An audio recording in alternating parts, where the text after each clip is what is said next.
Got him. That's a good one right there. That's a real good one. Hey guys, this is Gene Jensen. Today we're going to talk about the shad spawn. This is my favorite time of the year to catch bass, mainly because they're shallow, they're feeding heavy in the morning. You can grab some moving baits, put your trolling motor on high and just move until you catch them. But it's an exciting time. You get to the boat ramp and there's shad flicking all over the place along the boat ramp and along floating docks. So we're just going to talk about it, go through the details and talk about how I fish the shad spawn. All right, so the first question I want to answer is, when is the bass or the shad spawn? The shad spawn is usually the first full moon after the last bass spawn. So if the largemouth bass spawn in April, and that's their last one, like here in the south, then May, the full moon in May is when I'm going to start looking for the shad spawn. Now the full moon in May was about 4 days ago, and so we should be right at peak of the shad spawn, and this should last for about a week, week and a half, where I just grab a spinnerbait or a swim jig or a chatterbait or something like that and just run the bank as fast as I possibly can. Now, when I'm looking for areas of the lake to fish, I'm looking for, first of all, east banks. They're the ones that are going to have the shade the longest, because the sun rises in the east and so on and so forth. They're going to be shady, and so that I can spend the most time on those east banks. If I get here early enough, I can hit a few west banks before the sun gets there. So if I find a spot that's got some good fish on a west bank, I want to get there before the sun hits it, fish it until the sun hits it, and then head on over to an east bank and start fishing it. All right, so I've gotten myself over to the east bank, and now what? The kind of things that I'm looking for are the places that the shad will spawn. They love to spawn on hard stuff. If it's a muddy bank, there ain't gonna be nothing there. They may be cruising back and forth, but they're not gonna be spawning.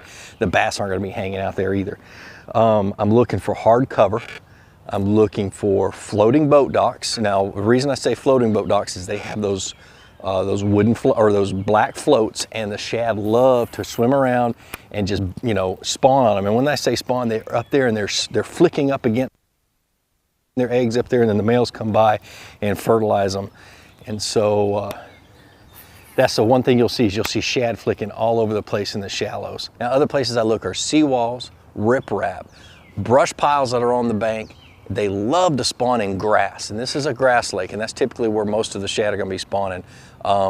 But they love to spawn in grass. If there's any green limbs or anything hanging in the water, or bushes like buckbrush and stuff with green leaves, for some reason they love those more than just about anything on the bank.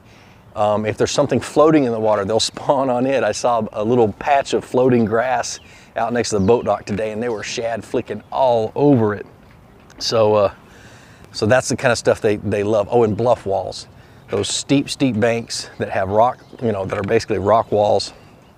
They'll get into that. So that's the kind of stuff I'm looking for as I'm traveling along the bank and fishing super shallow.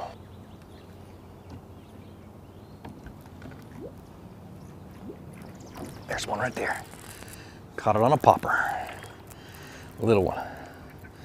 So one of the first things I try to determine is, are the bass up a creek or are they on the main lake? You think he didn't want that? Golly, I gotta get that out of him. Whew. And this one is up a creek a little bit. Not bad. Caught him on the popper I got in the mystery tackle box. And this one's up a creek, and so I'm gonna stay up this creek for just a little while. I'm looking for big ones. This is when the big ones get up and start feeding like that too. But anyway, a popper is a really good way to catch them.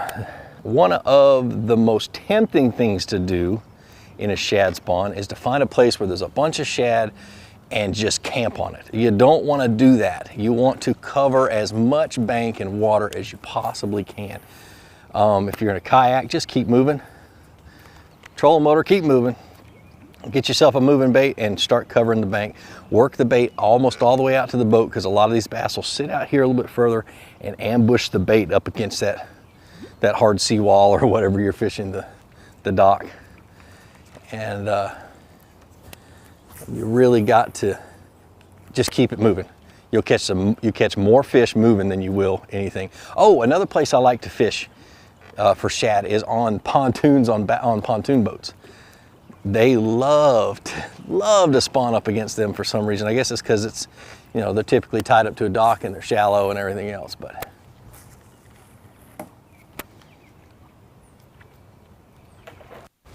Got him. That's a good one right there. That's a real good one.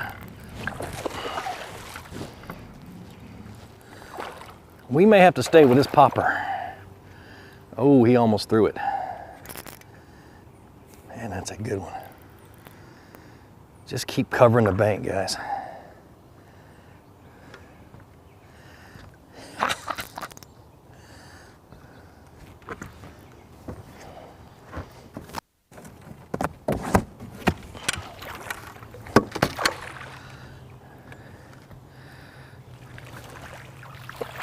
Look at that one. Wow. My goodness gracious.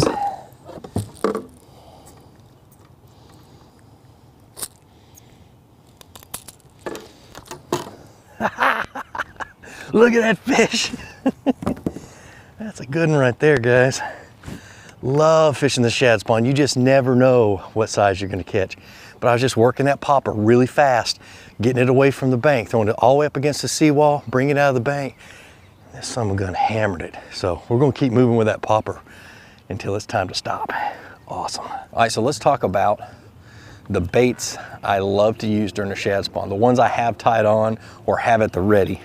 Okay, number one is gonna be a spinnerbait, small blades, a little number 4 blade, silver with a white skirt or a little bit of chartreuse in it. The trailer blade really doesn't make any difference, or the blade that's just on the just below the main blade. I don't really have a particular color. But number 2 is going to be a lipless crankbait, chrome, black and chrome, blue and chrome. And then number 3 is going to be a swim jig, white, with a little paddle tail trailer. Chatterbait, same thing, white with a paddle tail trailer. Chatterbait's another one that I have a lot of confidence in. Topwater, the whopper plopper is an absolute amazing topwater bait. Only problem is I didn't bring one with me. All I have are the big ones, and I want to fish the smallest ones they've got during this period of time. The big ones might work, but I just find that a smaller one during a shad spawn works the best. You know, white, black, or that clear or that monkey butt color, any color will do. You know, a popper, a walking bait, a fluke works really good. Not typically my first choice because it's so hard sometimes to get them hooked up when they're feeding like this, because you see them strike and you tend to set the hook too early. And then last but not least, the very last bait I'm going to pull out if I can't catch them on anything else and the shad are still spawning is going to be a shaky head black trickworm. I don't know what it is about that. I guess it's the contrast or whatever else. If I'm having a hard time catching them during a shad spawn, that little shaky head black trickworm thrown up against a seawall, up against anything, any kind of shallow cover. Boat docks, it doesn't work so good when they're spawning on those floating boat docks, but any shallow cover, man, it seems to catch them when nothing else can. But I prefer fishing something moving because I can cover water a lot faster. Tend to catch bigger fish too. All right, so let's talk about how I fish it. Any of the baits, any one of them, I don't care which one I'm fishing, I'm going to throw it as close to the bank or close to that hard cover that I possibly can. I want to get right up against the bank and work it out. Those bass are sitting there with they're facing the floating docks, they're facing the seawalls, they're facing the hard cover, and they're waiting for the shad to come up and start spawning on them. And then they pin the shad up against that cover. And so they want to come that way too. So give it to them right in their face. Now with a chatterbait, a spinnerbait, a lipless crankbait, anything, I want to throw it right up against that seawall. I want to make 2 turns and I want to kill it, and then I want to reel it again. And what that does, and I'll reel it a little bit and I'll pop it a few times, but what that does is those bass are sitting a couple of feet off of that seawall. The big ones love to sit back there. They're waiting for the schools of shad to come by, and then they just pin the shad up against that cover. So when you throw right up against the cover, oops, almost went in a tree. When you throw right up against the cover and reel it out, you just brought it straight into their face. And if you drop it in front of their face, they're gonna bite it. I don't know how many fish I've caught doing that. 2 turns, kill it. You know, don't take your hands off the reel, but just 2 turns, stop it, and then go again. And it's just a quick stop. You're not dropping it all the way to the bottom, boom, and that's it. So, I don't know, I mean, it's dynamite. When they hit it, they crush it. With poppers, I just try to figure out how fast they want it fished. It's not so much a lot of pausing that I've noticed. These bass are feeding, they're feeding heavy, they're feeding fast. You know, it's just a matter of time before the sun hits the water and the shad go away, so they're gorging themselves on these shad, so they're not wasting a whole lot of time. Throw that popper, throw that top water in there and start working it fast. And a lot of time, and you'll get that reaction strike, and like that big one, there's no doubt they're gonna bite. You can see how fast I'm working this one. I mean, I'm just popping it. And that's how I've gotten those last 2 bites. With the shad spawn, it's not like the bass. The shad don't stay in one spot and spawn. They're moving up and down the bank.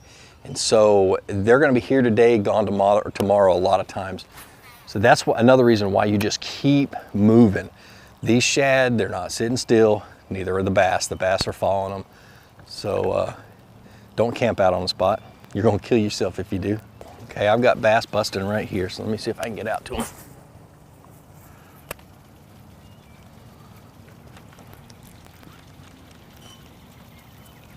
Got him. Man, that big one missed it. I caught a little one. So I got a point that's coming out right here, and these bass are evidently stacked up on this point chasing the shad schools that are coming by. I'm gonna get rid of him really quick and go chase that big one. That's a good one though. Nice. And there's the sun. And then once the sun hits the water, that bite, it tends to taper off pretty quick. The shad move out, the bass move out, they suspend, they're gorged, they're not hungry anymore, and they're gonna sit there and wait till the next day. They'll feed all night long too on them. Typically those bass are really hard to catch. What I typically do is go find fish that aren't keyed in on the bass spawn the rest of the day. Go out onto the main lake and fish main lake structure and cover, and I try to pick up the bass that are keyed in on something different. A lot of times I'll just drag a Texas rig worm in the grass and see if I can't pick up a few, but typically the bite just dies once the sun hits the water. All right, well, like with all spawns, there's always a water temperature that triggers a lot of this. The water temperature, like I said, it's got to be a full moon. And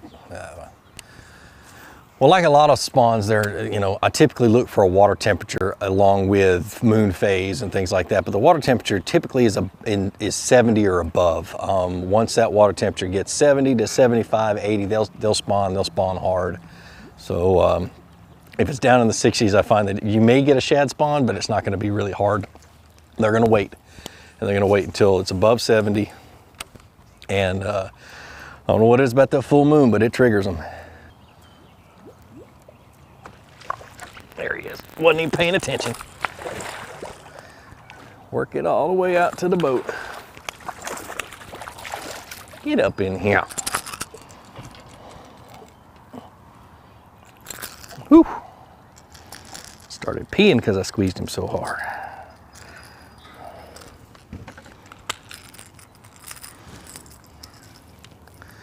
Another decent one. Fun, fun, fun. Right on the end of that tree. Right where he is supposed to be. Yes, sir, I love fishing the shad spawn. Man, what a good day it's been so far. I love it. Just remember to cover a lot of water, guys. If you like this video, be sure to leave a comment down in the description, or down in, yeah. If you like this video, be sure to leave a comment down below. Tell me what your favorite way to fish a shad spawn is, or just tell me what your favorite way to fish is, man. I love reading the comments. I try to respond to as many as I can. It's a little harder nowadays. But be sure to subscribe to this channel. But like I always say, be sure to introduce somebody to fishing. Introduce them to my channel. Let me help you teach them how to fish. More importantly, get out on the water, go out and catch some fish. Have a great day. We'll see you.